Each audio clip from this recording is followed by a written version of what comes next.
What's going on, y'all? It's your girl Tanisha Peoples live on a Monday, talking that real shit as always with my brothers, my co-hosts Jason B. Allen and Nehemiah Frank. Y'all, we not gonna even talk about weekend coverage because we got a lot to dive into with this pre-election coverage for the Black people, and we got a lot of Black people on the show today. So I want y'all to get started introducing yourselves. I'm gonna go ahead and kick it to Mr. Charles Kyle. Charles, tell us about yourself. How y'all doing? I'm Charles Cal. I'm pretty regular. I mean, I do some fancy stuff, but in the grand scheme of things, I'm a black man from the south side of Chicago trying to raise his kid. That's who I am. All right, all right. Cormel, how about you? Uh, all right. Hello, my name is Cormel Chirekadillo. Most people call me CA. I'm a 19-year-old from the north side of Tulsa. I've moved around a bit in my life, so I've seen the white side and the black side in my life. I'm a writer and a public speaker, and that's pretty much the basics of my am. Okay, cool beans. Thank you. Miss Kim Jones back with us today. Kim, tell us. Well, I mean, you might not need to say anything because you dropped a lot, but go ahead and tell us about yourself. I'm Kimberly Jones, author, filmmaker, activist. I live in Atlanta, but was born and raised on the south side of Chicago. Went to film school at Columbia, but I've been in Atlanta now for almost 20 years, so I consider them both my home. All right, all right. And finally, Mr. Griggs, tell us about yourself. You on mute, Gerald. Sorry, how y'all doing? I'm Attorney Griggs, first vice president of the Atlanta chapter of the NAACP. I'm a civil rights activist and attorney, and just all around troublemaker. All right. We and Griggs get in trouble together a lot. Y'all stay in trouble. I mean, at the end of the day, like the benefit is that, Griggs is an attorney. So you get in trouble, you got somebody that, you got the law on your side. Exactly. All right, y'all. So let's get right into it. Like we know, tomorrow's an important day. It's election day. We've been out here fucking with Trump for 4 years. A lot of us are tired of his shit, but we got another candidate, which is Joe Biden, which, some of us aren't as enthused about. And so what we want to talk about today is basically what's in it for the Black people. How do we get through another 4 years of an old white man leading the country? So we go get into it today. Let's kick it off. Let's talk about the dangers that Black people are facing if Trump is reelected or if Biden is elected. Like, what's gonna happen? Where do we begin to counteract these dangers? That's good, sis. So I kick it out. With Trump, it's more of like you're going to start to see some of our rights, our civil liberties legislated against. And I'm talking about the Supreme Court. So I'm thinking about North Carolina, where we got Black congressional districts that are going to be stripped apart. I'm thinking about even here in Illinois, where the first congressional district is probably going to be dismantled. And it's going to go to the courts and it's going to be overturned. I'm thinking about Roe v. Wade, which adversely affects, low-income Black people, and that's just on the legislative or the judicial side. As far as Biden, even Biden and Trump, it's the same shit for the people at the top and the bottom. The only people who are really affected are the people in the middle and the working poor. So if I'm poor under Trump, I'm probably going to be poor under Biden. And so now we got to talk about what are we doing to fix that systemically. Mm-hmm, mm-hmm. So I'll definitely go next. Yes to everything that he said. I do think that there's a difference between Donald Trump and Joe Biden. Yes, they're two white men. Yes, they're privileged. But here's the thing: one of them probably, I want to guess that one of them probably is going to recognize that he actually has white privilege, and the other one is just gonna not even, he's not even gonna believe that white privilege is a thing. Another one is one actually in systemic racism, and the other one doesn't believe in systemic racism. And I think that is, it can play out with whoever gets elected. So I think that's another thing that, you know, we got to think about as Black people and as Black voters. But let me ask you a question real quick, Neo. Like you said, one of them believes in systemic racism and the other one does it. Does that belief make a difference in if your privilege perpetuates it anyway? I think it does for sure. Absolutely. Okay. And the reason why I think that is because one is going to be, you know, their convictions are going to eat at them. And then the other one, you know, their convictions won't eat at them. And so I think that's the reason why Trump is emboldened to be able to say whatever the hell he wants. I think that living in Oklahoma, we know that this place is Trump country. In 2016, every single county went lit up in red. So I think the next 4 years, we will see more red, more people emboldened to, you know, do the things that Republicans do. Yeah. Voter let me hop in right here. Okay. Mr. Cormier, we had some so technology I issues. agree that one, the material. Oh, sorry. Go ahead, you good. Okay, so I believe I agree that the material differences under a Biden versus a Trump administration probably wouldn't be that huge of a difference. But of course, the cultural impact of Trump winning and having another 4 years would lead to a more emboldened, not just Republicans, but more importantly, the extremists, because the violence that happened mostly a terrorist act.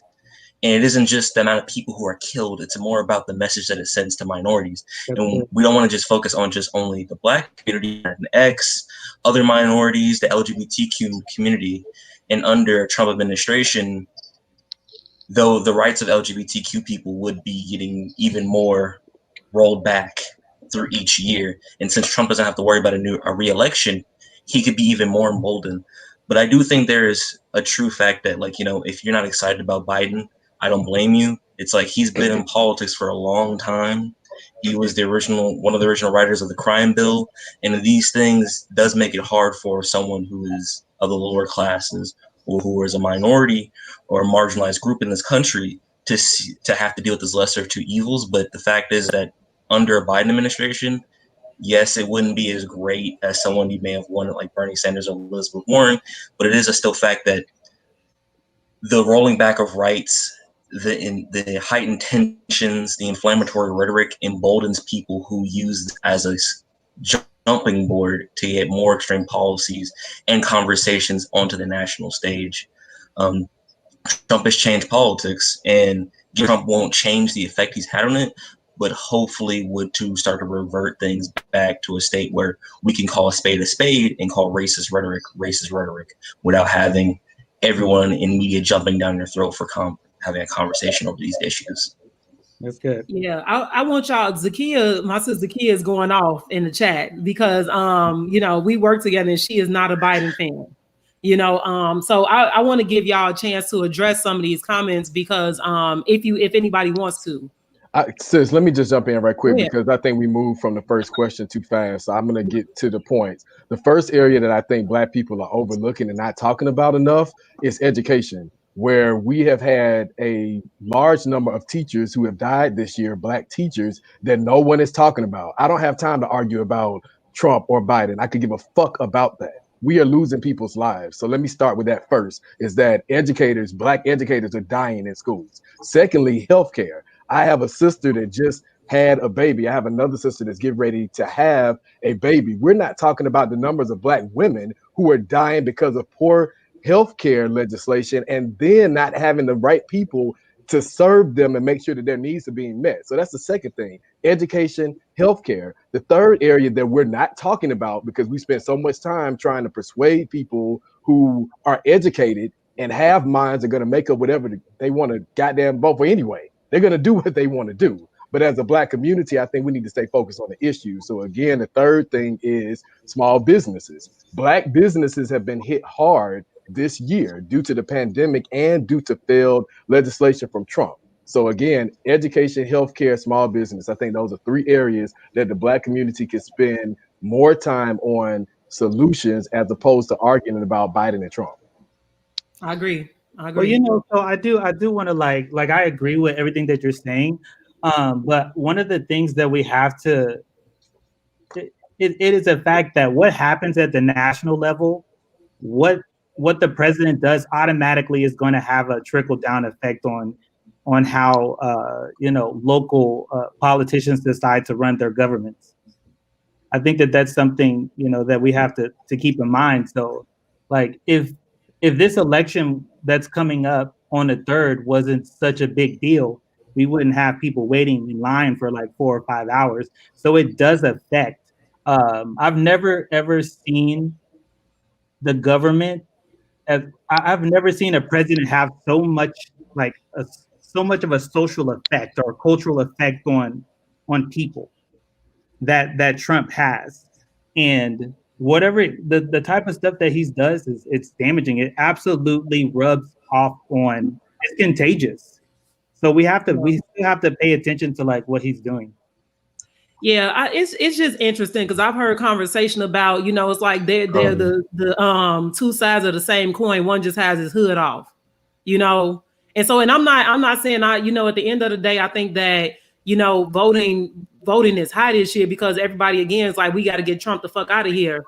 But, you know, realistically, when we look at the Democratic Party and its effect on Black people, its ineffectiveness for the Black community, that's something that we need to talk about in this you know, later on maybe touch on the fact that, yeah, voting is high, but we can't just vote and then go sit down. You know, like we got shit to do, because if we don't do the things that we need to do, then we go continue this same cycle of leaning on a party that hasn't represented us for years. So I want to speak to that. So what I didn't say was that I used to work for the Democratic Party of Wisconsin. I also worked for Elizabeth Warren here in Illinois. And what I've realized working in Illinois and Wisconsin is that we as Black people have given up our political power to be a part of an establishment that doesn't really represent us because we want to be included. So I think really after tomorrow, we got to make sure we're taking back our power, which is our vote. We need other outside entities to, you know, not necessarily fund us, but we need to take hold of our own community, take hold of our own vote, and move the outside entities out. I think when we allow unions, different PACs to come in and tell us, hey, this is who you're voting for, this is who's running, this is what you support, we lose our leverage. So I want to answer Zakaya's Jabbar's question. So vote and then what? So we vote and then we hold the politicians accountable. All the noise that we was making during the protest, we need to continue making that noise, because here's the thing. We have a white supremacist that is the president of the country who doesn't give a fuck if we're marching in the streets or not. He doesn't care, right? But let's march and make some noise under the Biden-Harris administration and see if they're going to make some changes. You know, let's get highly involved. Let's be civically engaged. I think that's where we always you know, we lose our battles. We sat down after Obama got in there. We just sat the fuck down. We was like, shit, Black folks are in the White House. We're all good. We making songs and shit, you know, thinking that everything is all gonna be fine because we got some Black folks in the White House. But that's the same thing.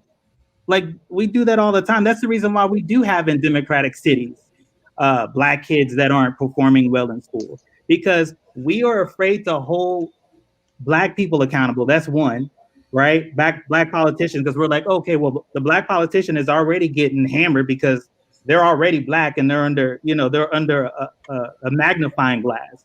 No, we fucking voted for them. They have, our taxes go to them. We absolutely have to hold them accountable. I want to give Kim and Griggs a chance to jump in, because y'all been kind of quiet, but I want y'all to jump in on this because I know y'all got some heat. Hold on, let me hit the record button. I'm like, who's watching YouTube videos? Go ahead, Kim. Can I jump in here right quick? I'm seeing the conversation and I'm seeing the comments below, and it's interesting to me that people are still having this conversation about. Damn, the grids, y'all internet in Atlanta janky as hell. That's one thing we need to put on the black agenda to get y'all some damn to get y'all broadband fixed, because I'm sick of it. Shit. It's not just Atlanta. Y'all shit on public aid out there. I don't know. Damn it, it's janky. I'm tired of it. Kim, can you jump in until Grizz comes back? Yeah. I'll say this.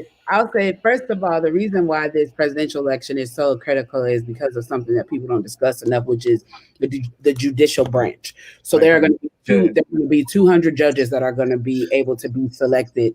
And so the issue is you're talking about 40 years of judicial control, and who is at the helm at picking that 40 years of that judicial control, because where we lose these cases is not at the White House. Where we lose these cases is in the courtroom. We lost Breonna Taylor at the grand jury. We lost Trayvon Martin in the jury box. So this is also why I encourage people to register to vote, because they use the voter rolls in order to get jurors. We are not often jurors. So when you have a situation like a Trayvon Martin, in many states, it only takes one juror to say no to have a hung jury. We're not sitting in those jury boxes in these cases. When you look at what's happening right now with the Breonna Taylor case, you're seeing the people who are on that grand jury calling foul and allowing people to be held accountable. Now, the other thing that we're talking about how do we hold people accountable? We talk about that in theory, but we don't actually give people the necessary tools to know how to do that. That's one of the things that we're going to have to do. So when you're saying we need to hold our officials accountable, you can't say that without telling the people how. Well, there's public comment. Whenever a law, an amendment, or a bill gets passed in your city or your state, they hold a thing called public comment. They post the time and the hours in which public comment is taken. They have to, by law, listen to public comment. Now, do your elected officials love you so much that they care what you say? No, they don't. But they understand that your vote is actually your ability to hire and fire. And that's the way we need to look at it. We don't work for them. They work for us. So we will start controlling that power to them, saying, oh, they're doing this and I don't like it. Well, they work for you. And your vote is you making commentary on whether or not you like the way your employee is working. If you do not like the way your employee is working, you vote them out. So they know this. So if you're a politician and you get 800 calls in on public comment during that 2 hours saying, don't vote for this, you're going to say to yourself, if I do vote for this active bunch, this bunch that's active enough to actually take the time to call in are the same active bunch who show up at elections, and they're not going to show up for me because 800 of them told me they don't want this bill, and now this bill is passed. So you have to know how civic work. You have to understand civics. You yell and scream at your presidents and your mayors. They don't write policy. That's right. You need to find out who in your city writes policy and put your foot on their neck. Your congressmen write policy. Your senators write policy. Your city councilmen write policy. If your aldermen write policy. So there are organizations that actually have a combination of citizens and policy writers. So they are having a conversation. The other thing is many laws get passed in this country by being paid for. That's what you call lobbying. That's what you call lobbying. So poor people vote and rich people lobby. I'm not blaming Zakia. I'm not blaming the community. What I said was we have to educate the community on how they participate in accountability. So someone asks for specific ways, I'm giving fucking specific ways right now. So at the end of the day, it's the transference of information from the people who have the information to the people who don't. It's the accessibility and the easeability of it. So I have to make it easy for hardworking people who have to worry about whether or not they're going to eat to participate. It can't be difficult. So I have to put pressure on my local legislator to say public comment needs to be a phone call, because many of the people of our community are working 2 jobs and cannot show up in public for public comment. So I want comment transferred to a phone call conversation. We have done in Atlanta. Public comment is now online. But then we have to educate people. There are apps that assist with that. In Georgia, we have an app called the New Georgia Project, which tells you who's running, what they're running for, what amendments are up, what those amendments actually mean. Make it accessible via apps. Y'all make an app selling t-shirt, make an app for your community that makes it accessible and easy to people for them to get the information. That's good. The people who are working 2 jobs and trying to raise 6 kids don't have time for things to be difficult, and they don't have time for things to be convoluted. It needs to be simple and straight. How do I hold politicians accountable? I call in on public comments. I go ahead and vote them out. I sign up and I vote, and I make sure that they're not on the jury roll, that I'm supporting organizations like Vote, Run, Lead, who groom women in every community across the nation to run for office, and they fucking win. Let's focus on that. Let's go. Let's go. Paying attention to those operations that are actively trying to pursue. In Chicago, you have the son of the legendary Rudy Lozano. Rudy Lozano's entire purpose was to flip seats. Those alderman seats in Chicago in the early 80s were all white until one man stood up, Rudy Lozano, in the Pilsen neighborhood of Chicago, and formed the Black and Brown Coalition with Angela Davis. And they started to flip seats. All those Black aldermen and Latinx aldermen that you see in Chicago now, that transition started to happen because the Black and the Brown Coalition, because of one man. A lot of them ain't doing shit, Kim. No, I'm gonna just put that out there. I'm gonna just leave that right there and then let you go ahead. And her question is, where are we getting this funding to do this? Let's address all the contradictions. Actually, lobbying has more to do than just funding. Lobbying is also petition funding. And I watched 6 young females from Agnes Scott College go down and start a lobbying program, the 6 of them, in order to address rape on their campus and get 6 laws changed on the book. 6 19-year-old girls did that by themselves. That's dope. And the youth are active. And being about it. Let's stop being contrary for contrary's sake. Because as you know, Jason knows, I'm a member of the People's Uprising here in Atlanta. The People's Uprising, we are a mix of activists, community leaders, and legislators who write policy. And we write policy. We wrote the Rayshard Brooks bill. Yes. So I'm not here talking. I'm telling you what I know from what I'm doing. That's dope. We are changing policy. We are changing things. When they sent the National Guard to our city, the People's Uprising wrote a bill to stop them from shooting us with rubber bullets, to stop them from keeping us from being on public policy, which is what they were using to attempt to arrest us. And we put a bill on the table and got it passed. So at the end of the day, what you do is align yourself with people who can make actual change. Get the fuck out of your motherfucking feelings and stop having emotional reactions to shit and recognize that this is a head fight, not a heart fight. We give a fuck about how you feel. What's the law? How can you adjust the law? How do you change the law? How do you galvanize the people to adjust the law? That's it. Too many adults are having these conversations, and the young people are doing it. Let me tell you, every time Kim get going, I look at Tanisha's face and I'm like, I know she doing good. Because let me tell you, Tanisha over there just shut completely the fuck up. I mean, I know when it's just quiet and write notes.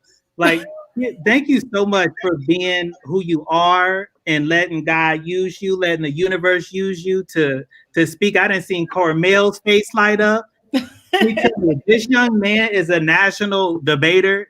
And he is an extreme critical thinker. He was impressed. So when he's impressed, I'm like, oh damn, she must have said something really good. I hope everybody else is paying attention out there. I wanted to just say to Kim's point about the People's Uprising. I don't know how many organizations or coalitions are across the nation, but I wish Griggs was on, because Kim, Griggs, and I are all chairs of committees on the People's Uprising.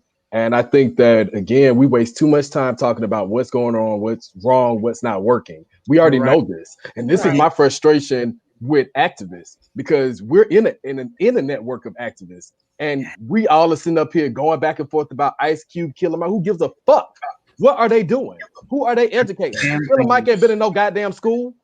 None of them have. I don't care who you support. That's on you. But let me say this. When black male educators are out here in the streets, advocating for our youth, getting these bills passed, we are the ones calling in to these lines, not y'all entertainer friends and people who got clout, who meeting with the lobbyists. We're doing the work. 13 through 17-year-olds. Everybody needs to put this on their list. This is the next largest group. What is the goddamn census saying? We were just talking about this all year. They're telling us it's a blueprint. It's right in front of us.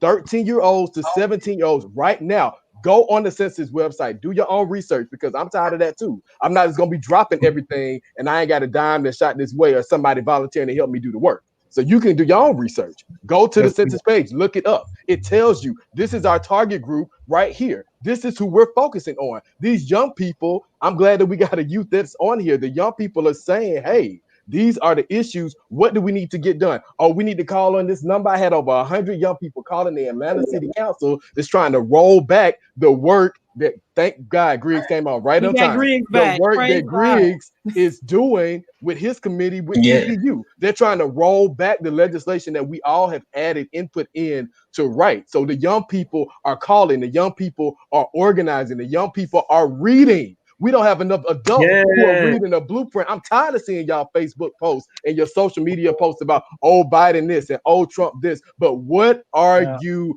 doing? What plans are you using? Who are you researching? Because if you spending more than 3 hours defending Trump or defending Biden or defending any black male entertainer that has done nothing but try to divide our people, and hence let me say that I did listen to rap music from most of these people in the 90s and early 2000s, and I ain't found not one lyric that called a black woman anything but a bitch or a hoe or disrespect the LGBTQ black youth or Muslims or anyone else. So let me just state that for everybody that wants to be all up on these rappers tip, but you ain't supported a black teacher that's putting their life on the line every goddamn day for our children.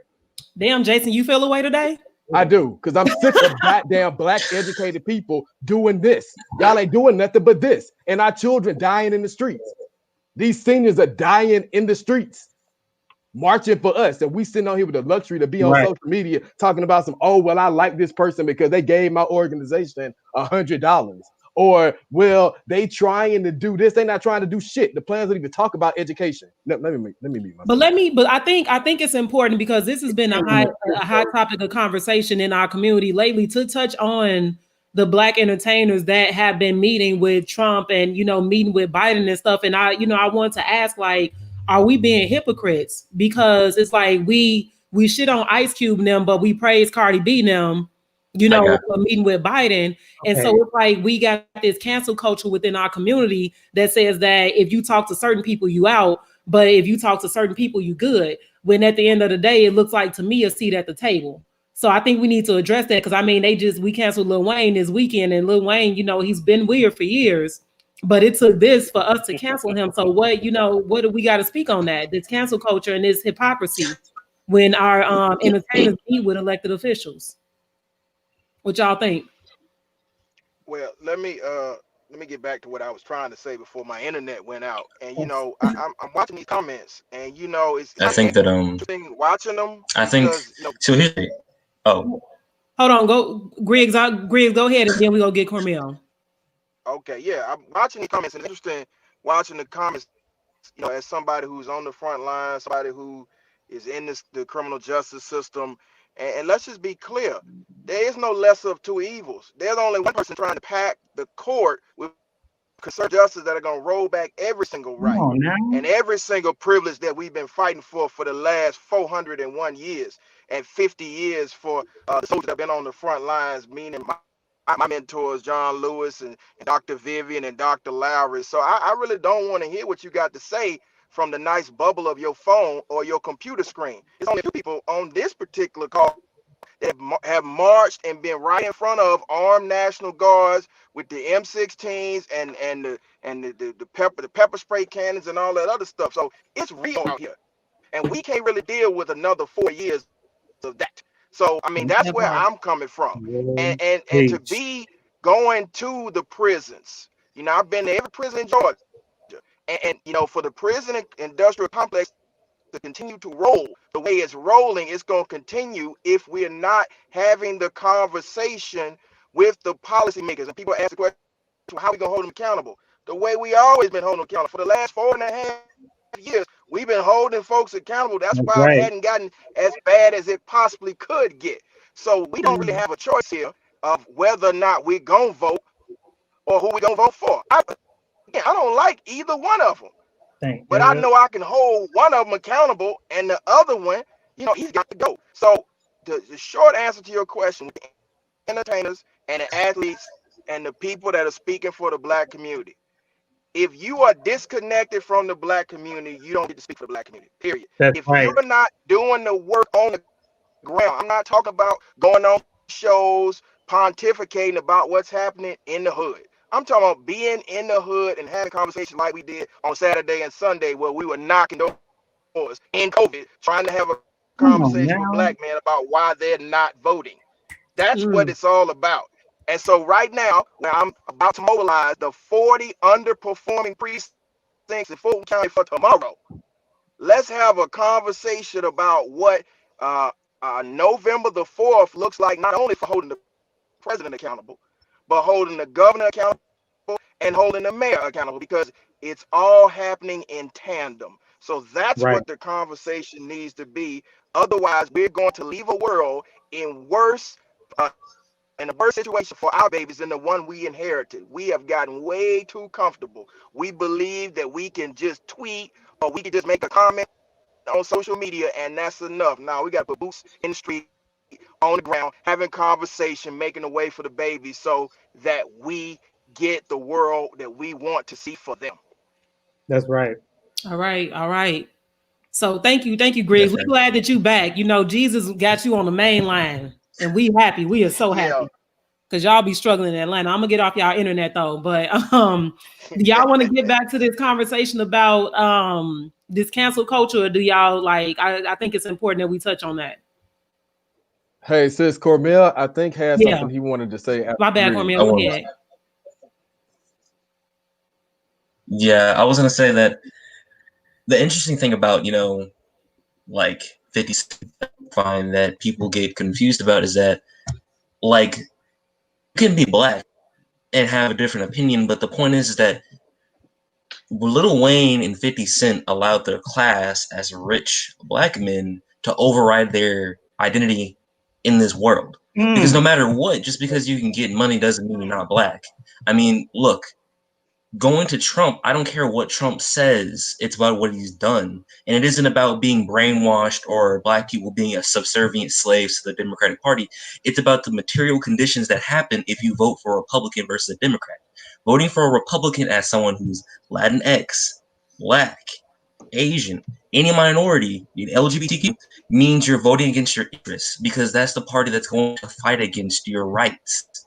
They have done this historically. It's not a question. It's not about black people being sheep to the Democratic Party. It's about living in a political system that only has two parties, and one of them hates you. The one does little things in favor of you. What choice do we have? We're not white people who have the choice of, maybe I go with a Republican or a Democrat. We don't have that option.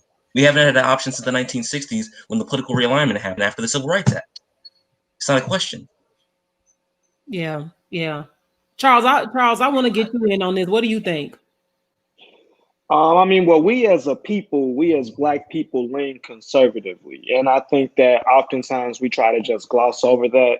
But when you look at some of these posts that come out, you see that a lot of our beliefs are of the Republican beliefs. Now, my thing is, I tell people I'm not going to vote against my own interests, which is I'm not going to vote for a party that's openly hostile to me and people who look like me because I go to church, which I think is what we do a lot of times.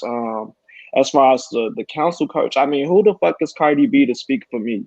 I mean, we have to be completely honest. Colin did his homework. I'm not going to talk about Colin. Colin did his homework.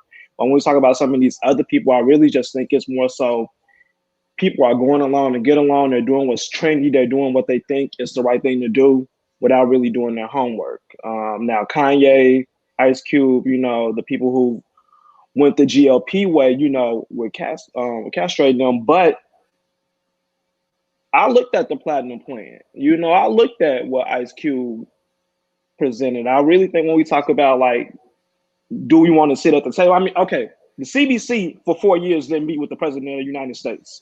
Mm-hmm. So how can you say you're working for me? You can't. If you don't meet with the president for 4 years, you can't be doing shit for me in my community.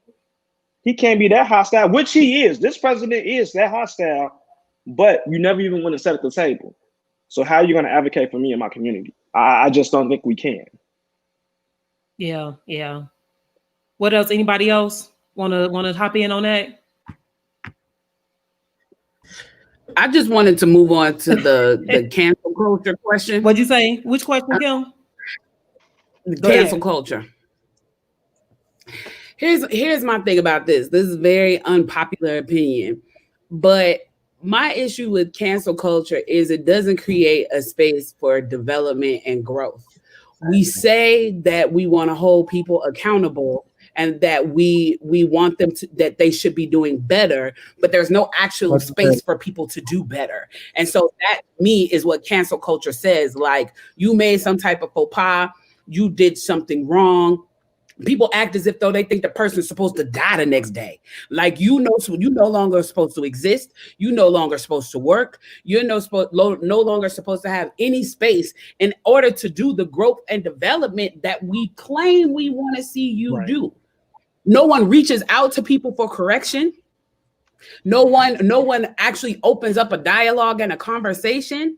I experienced this myself. I have a huge following. If I say one thing people don't like, I get 1 million. I get 2,000 people unfollow me that day. I get 1 million comments in my DM, or I get another 1 million comments on the post talking about you're canceled now. I'm unfollowing you. Where's the grace for me as your sister? Come on. Where's the DM of correction? And where's the conversation? And then I saw someone in here said, why do you assume that the people on here who have a different opinion don't do the work? It's not that we assume that people on here who have a different opinion that do the work, but it's the same thing that I'm talking about is the way in which we handle each other is something we got to work on.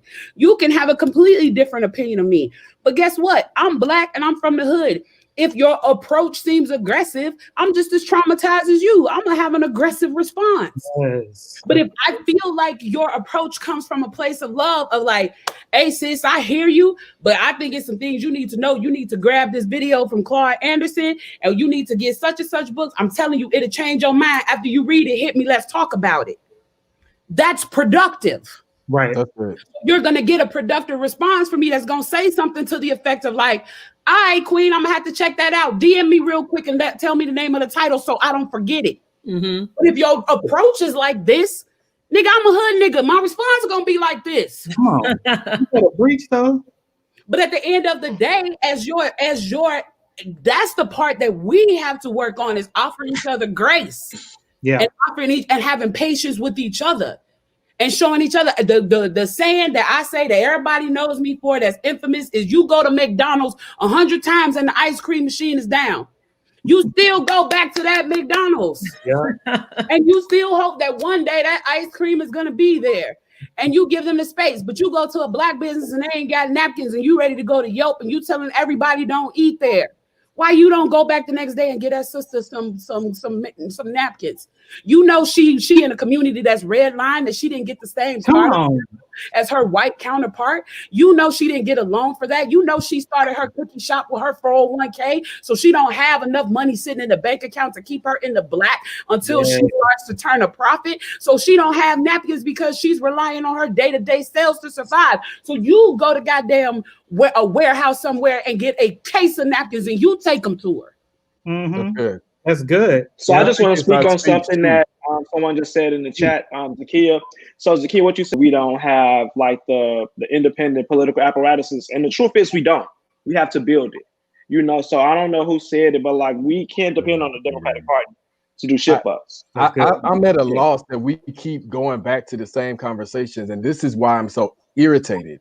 Because again, how are we this educated and this involved and don't know? We keep going back to the same things. We are aware. We know that Trump is not for us. We know that Biden is an old white man that has not had the best political agenda that has moved anything for Black people, but none of them have. So why do we have to highlight that? That's what pisses me off. I think spend so much time on highlighting the negative things that we already know instead of providing the solutions. Like it goes back to what Kim said. We in our feelings. Okay, somebody did you wrong. They didn't hear your organization. They didn't hear your word. It happens all the time. It happens all the time to Black people in America. We got to get out of our emotions and stop trying to speak for all Black people. I can only speak for the sector of Black people who I serve.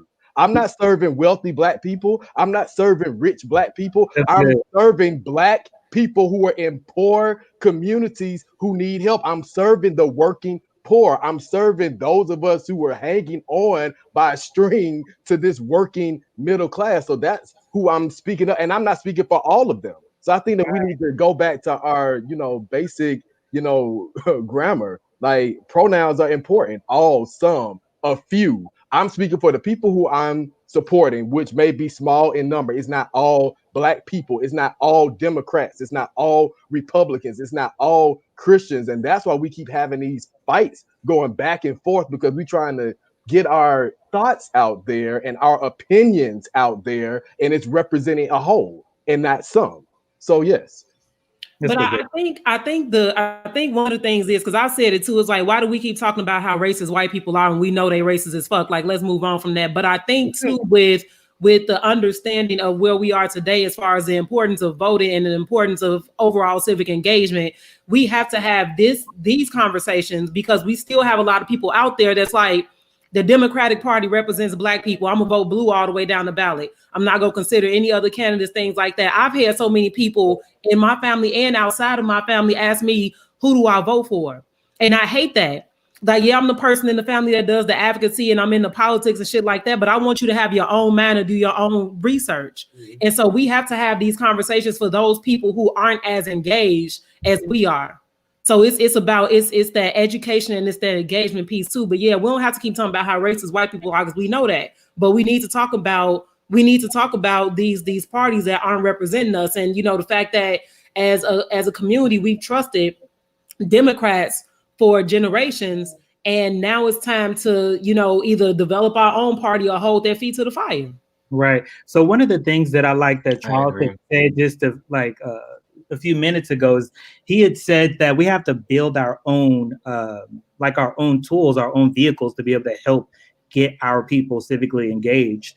And I think that that's really important. We do have to create platforms like the Black Wall Street Times or Atlanta to be able to communicate to our people. And then we have to get innovative in how we reach them, because there was a reason why Cardi B and Biden had to sit down.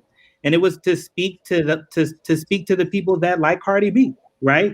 But here's the thing about Cardi B, just to go back to a few questions back. Cardi B didn't come up with no damn 10, page plan or whatever for Black America. Why didn't she do that? Because that's not her gift, and she understands that that's not her damn gift. You know what I mean? So I think that's where the line is drawn with me when it comes to what 50 Cent and what Ice Cube and these other folks are trying to do, is that, they've been entertainers their entire life. I kind of feel like they're trying to get into some stuff that, that's just not their gift. It's not their talent. And that's just from the vantage point that I see, from where I'm sitting at. So.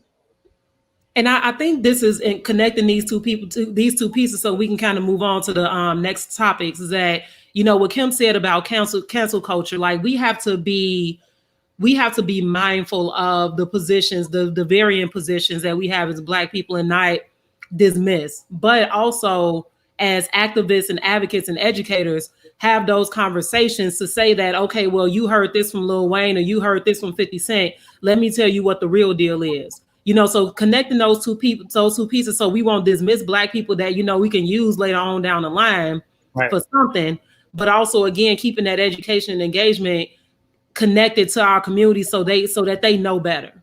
So it's not just, I'm following you because, you've been out here and you're an entertainer or whatever, because you do have people like Colin doing the good work. And we have to respect their opinions and their positions, but, teach our people at the same time.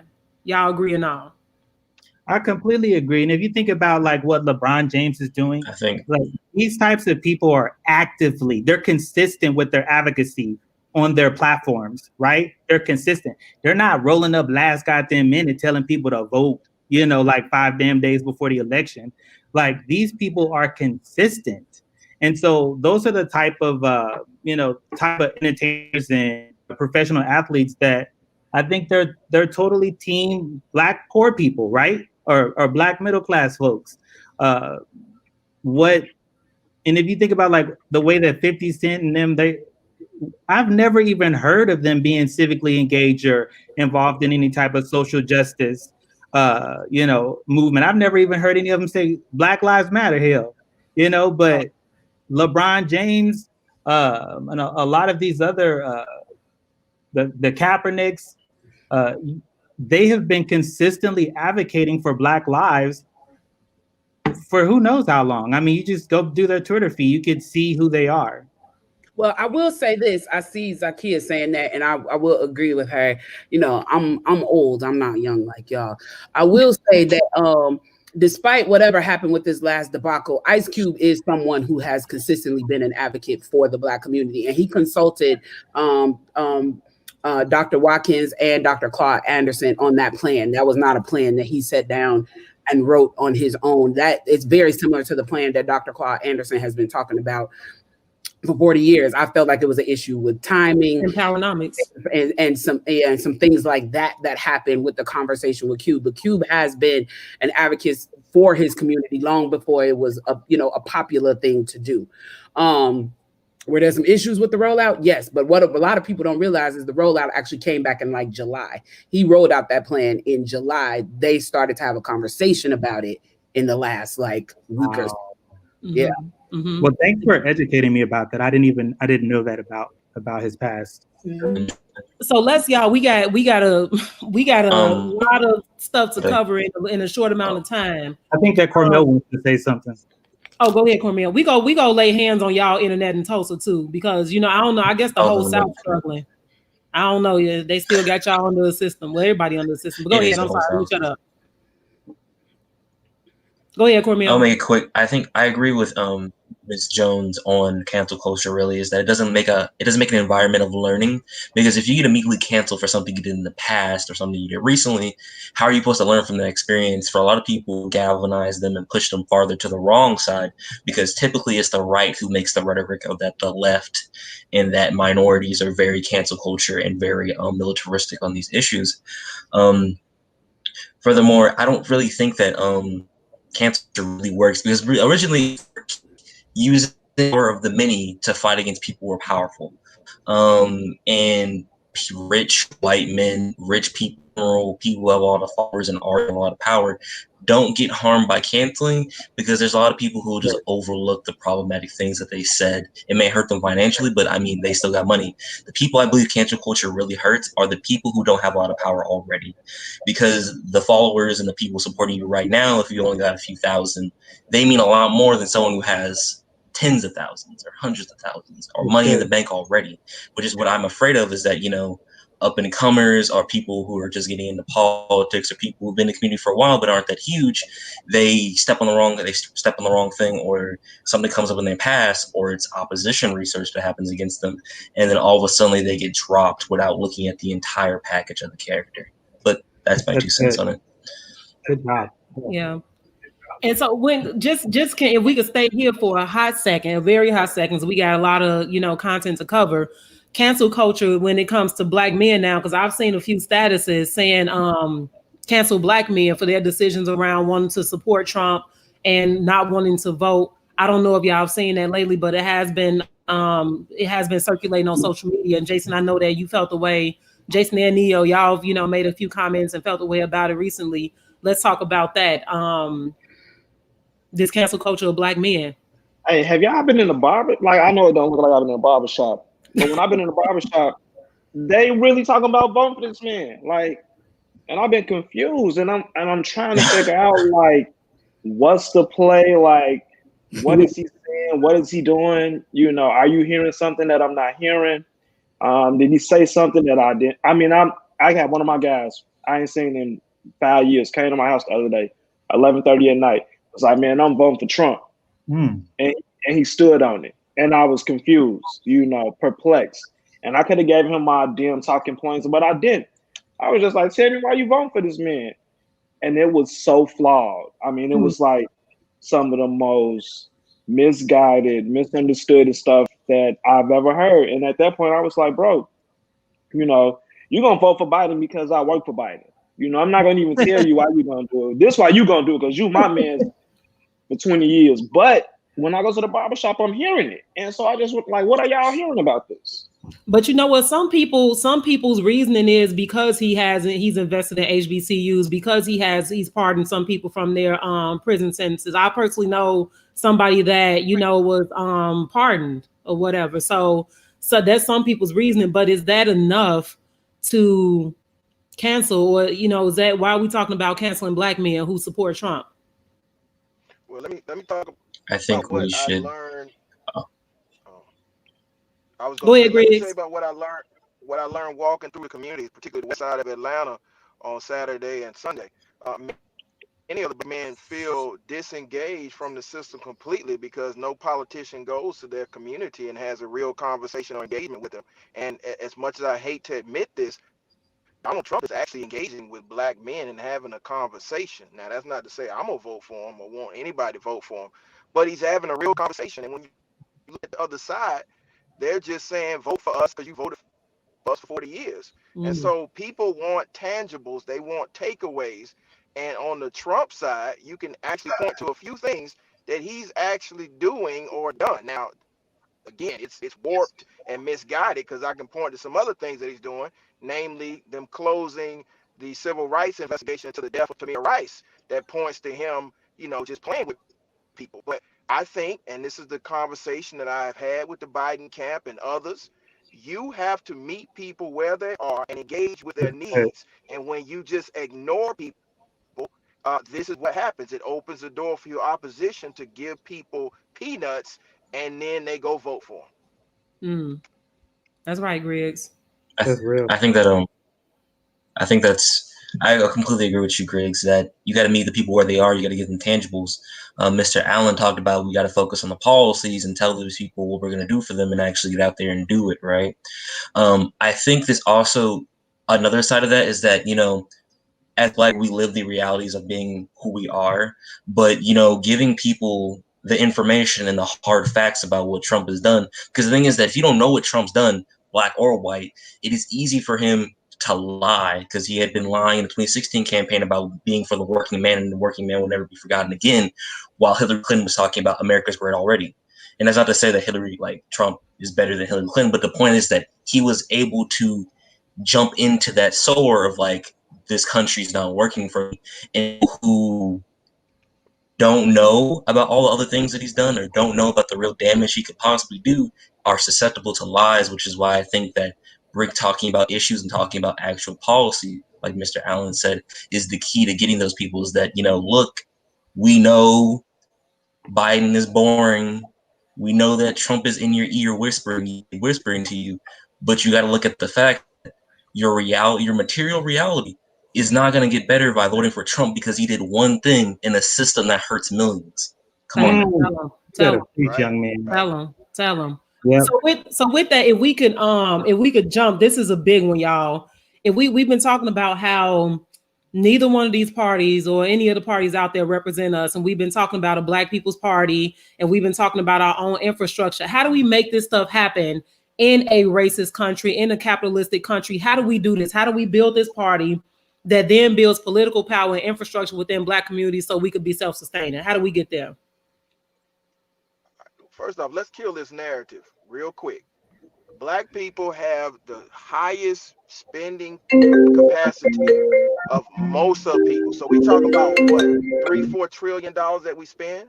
So if we start reinvesting that into a party, into our own, we can build our own infrastructure and we can make it happen in a generation. So I think we need to kill the narrative. And that's why it's important that professionals start coming on these platforms and start going on the bigger platforms and having a real conversation about, you know, what it really looks like, as opposed to the narrative that keeps being put out there.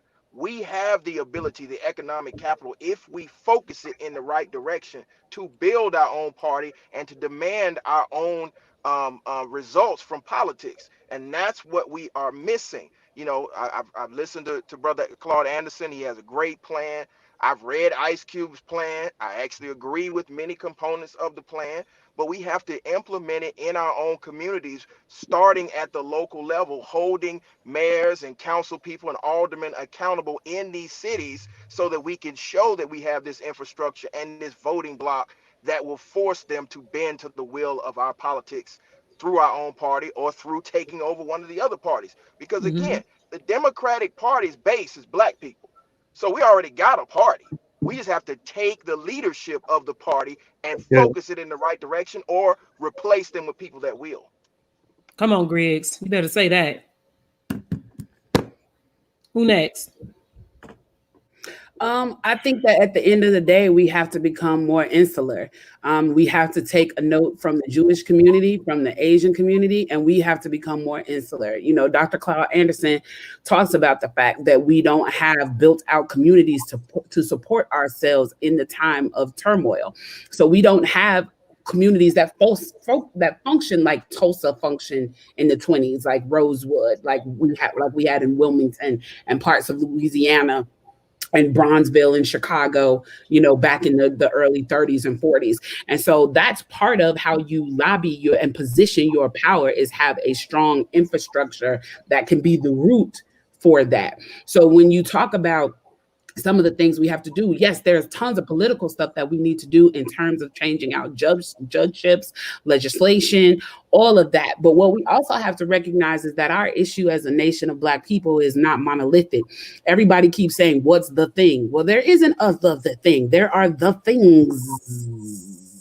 Emphasis that have to happen. So we have to begin to be okay with people being great at running their thing.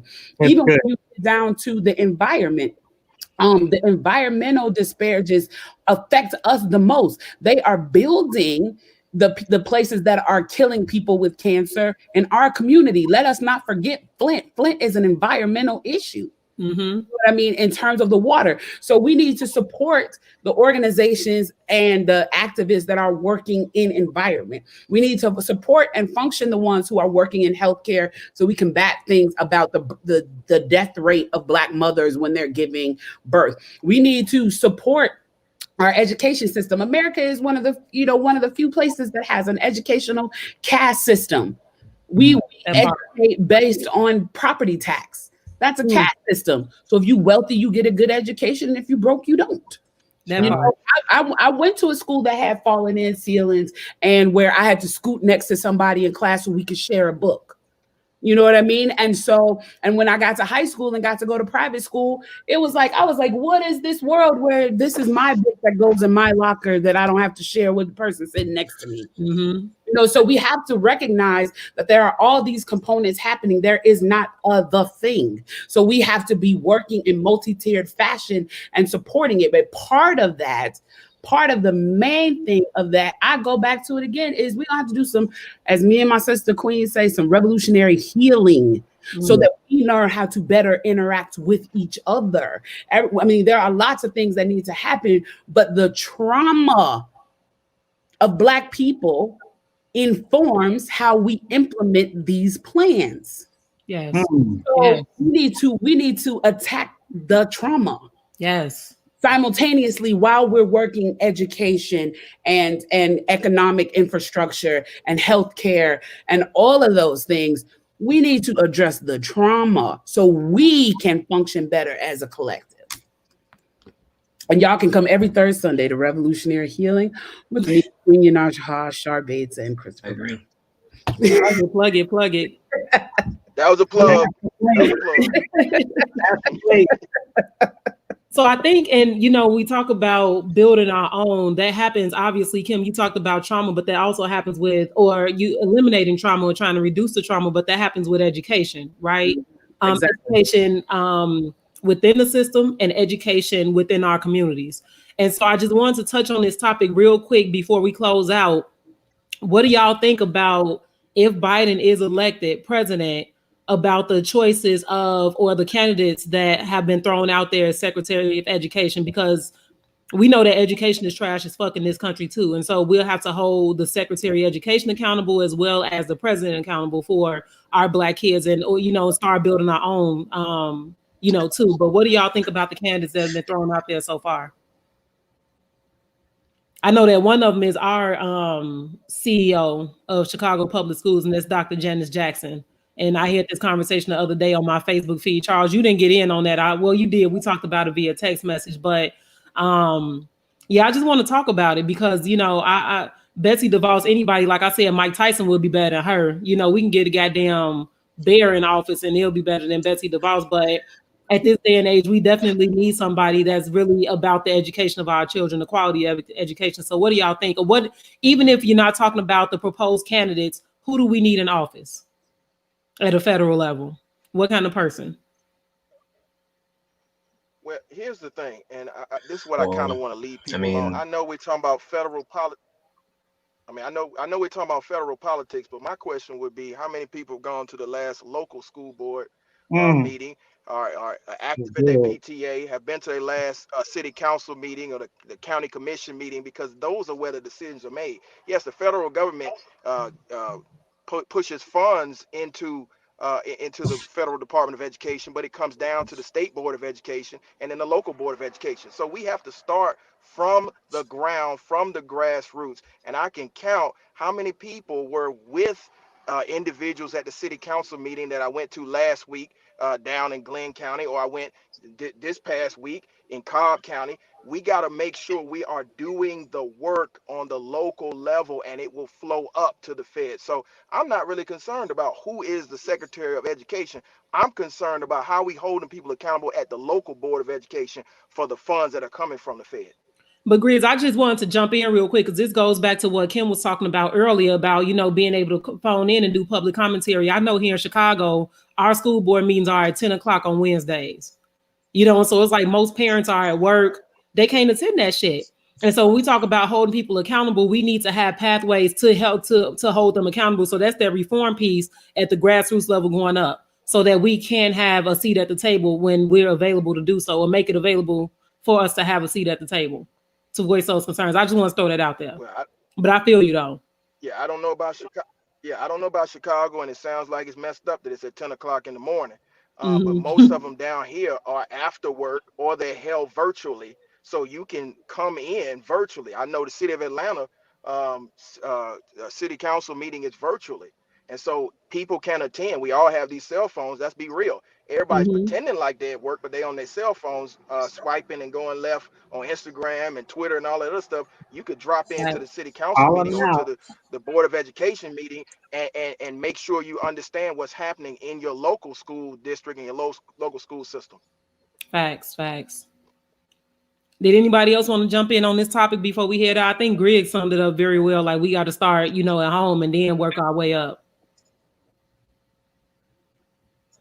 So I'll just come on at the end to say that I think that we can collectively do a better job of supporting people who are actually doing the work. This is not anything new. And I was, looking at comments and I was looking at people DMing me.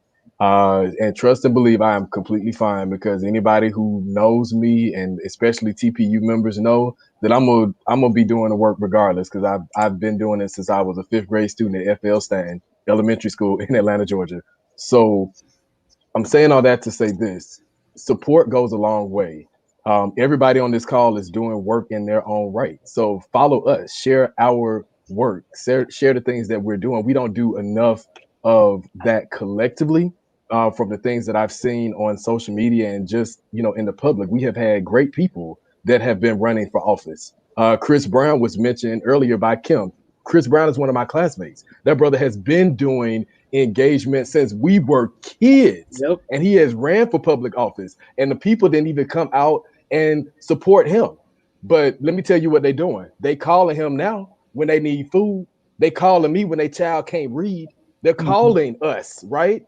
But we put up all of these people who talk a good game and, oh, I'm so for the people, and they're in these black social clubs, Right. and they are the black elite. One of the books that I just finished reading, The Atlanta Riot, it speaks to that, how the black elite, those people who had money, those people who were educated, they sold us out in 1906 in Atlanta. Same thing happened across the country in black massacres. So we play a role in this too. So I just don't want to leave the conversation thinking that, oh, you know, Trump and Biden and Democrats and Republicans, we know who's oppressing us, y'all. I hope that everyone does. If not, then, you know, we got to do some soul searching around that. But we play a role in this too. And if we can't take the steps to heal, you know, invest, we have to invest in education, invest in black businesses. We've said these things before. So I just want to end with that. Support each other by any means necessary, because we do it for everyone else. Yeah, I want to give everybody a chance to, you know, to add their closing comments, but we go do it like a black funeral. So please keep your remarks to 1 minute so we can get up out of here, because since we got a lot of people on the panel. So y'all go ahead and jump in. So I'll go ahead and go. So I agree completely with Attorney Griggs. I think that we really need to focus on our local school boards. You know, who's running, and if you see a candidate that you share values with, then support them. Get involved with their campaign. Make some phone calls. Knock on doors with a mask, of course, right? And if you have the means or the funds to donate to their campaign, do that. And if you don't have any of that, but you know how to design a website, design a damn website and help them out. Like, you know, if you can write. If you can make posters or stand on the corner or go to the beauty shop and pass out some cards for them, do those things. Have conversations about, you know, why you're attracted to this particular school board candidate. They need our help, especially, you know, these 3 sisters that are running in Gwinnett County. They need our support. The only way that we're going to be able to put people in positions to create a more equitable educational system is to put our feet on the ground and go out and actually do the work. Right. Then we done lost Griggs again. We just gonna have Griggs come back and comment on this on the thread later. Kim, you want to go ahead? Sure. I would say the greatest thing that we can do right now is support the thought leaders that have plans that are in place. Find out who those people are and go ahead and give them all of your support, your financial support, your go over there and like and tweet and tap and comment, and look at the initiatives and the thing that they're asking people to do. I can post something controversial on my page and I'll get 1,000 comments. I can post asking people to support a freedom ride and get 8. Right. So we have to get serious about wanting to make sure that we are participating in the way in which we love to when our Twitter fingers get busy. And we also have to be open to new voices. There's this whole thing in the community, the active community of like, oh, this person just started this week. I don't know who they are. Well, at some point, boo-boo, nobody knew who you were. You had a first day too. We all had a first day. And so we have to start having intergenerational conversations, connect economic conversations, because Black people are not a monolith. And so we need to get on the same page with each other. So that's why I appreciate conversations like this, where you have young people, older people, people with more conservative leanings, people with more liberal leanings. And so I think that, you know, we need to open up the conversation really wide amongst us, not so that we can have some plan that's the plan, so that we can support each individual's plan. Like I said, if there's somebody who's got a hold on the environment and they're going to tackle Flint and a couple of other things, then we need to push that energy towards that person and let them kill it over there. And we need to be doing that in each sector. That's good. Thanks, sis. Cormel, you want to go ahead? So I think conversations like this are extremely important. I mean, of course, we can always talk and do our little shouting from our soapboxes on social media, and we have our own spheres, but it's very important to have, as Mr. Jones said, cross intergenerational, just cross opinions, because Black people aren't a monolithic group. But it is a fact that we do need, as Mr. Jones said, to support each other. If we don't have to agree on everything, but if we can find that little nugget that we agree on, and we can fight for that one issue, that'll get us a lot farther than nitpicking each other over our tiny differences. Because many people agree on the same things, they just have a different idea of how to get there. I believe that the local level is extremely important. We focus a lot on the national, like federal level of things, because, you know, that's the biggest thing. It gets the most news. You see it the most on online outlets. But, you know, it's the local level stuff that makes the biggest change, because it isn't Even though Betsy DeVos is terrible, the person doing the bad things is the person in your local board making the decisions under her that make the true impacts in your classroom. And so really it's just, even if you disagree, even if you cannot find, everything else is just terrible about the person. As long as they're not destroying the world actively and you can find that thing to agree on, work together to get that policy changed and work together to find that one thing that you support. That's all I got to say. And I just, I know I already went, but I want to kind of piggyback off of what he said and tie that knot with Ms. Jones. Know how to disagree and know how to and step back respectfully, right? Like, you don't have to cancel them out because they disagreed and they don't want to, push your agenda. Yeah. And I just want to apply, before I go to Charles, I just want to apply Mr. Cornell, these young people, don't sleep on our young people. They out here, y'all. They doing the work. They're intelligent. They're powerful. They're capable. So I just want to thank you for coming on the show and sharing your wisdom with us. Like, because we need it. Young people got it too, just the same as some of us older people do. So thank you so much for blessing us with your presence today. Thank you Charles, for having me. Yeah, for sure. Okay, so I always say I'm an organizer. I'm not an activist. I think that's key when we talk about how do we bring our communities together, whether we organize in the church ladies, whether we organize in the guys on the block. We got to organize. We got to get together. We got to make sure we're doing it for us.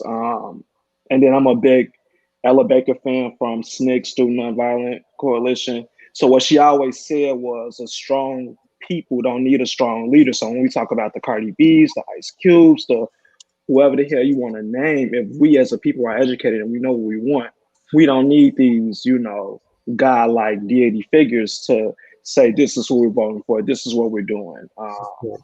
Because we already know what we want. We already know what we're going to do. And we're going to do it for ourselves. I know that's right. And I just want to say, y'all, like, I'm going to be quick. Everything that everybody else said, as always, because, we have conversations with the dopest damn people in the world, the dopest Black people. I want y'all to go vote. I want y'all to go vote. And I'm not going to say I don't care who you vote for, because I would rather you vote for Biden than Trump. And we just, again, hold Biden's feet to the fire. But I don't know if I could even say that on this platform, but I just did. I don't know. Y'all might have to edit it out. But I want y'all to go vote. But not only that, after November 3rd, on November 4th, don't just go home and, like Escape said, kick your shoes up, take off your shoes and relax your feet. We got work to do, y'all. We still got work to do. It's going to be shit. The title of the show is Shit's Finna Hit the Fan. It's going to be shit if Biden is elected. It's going to be shit if Trump stays in office.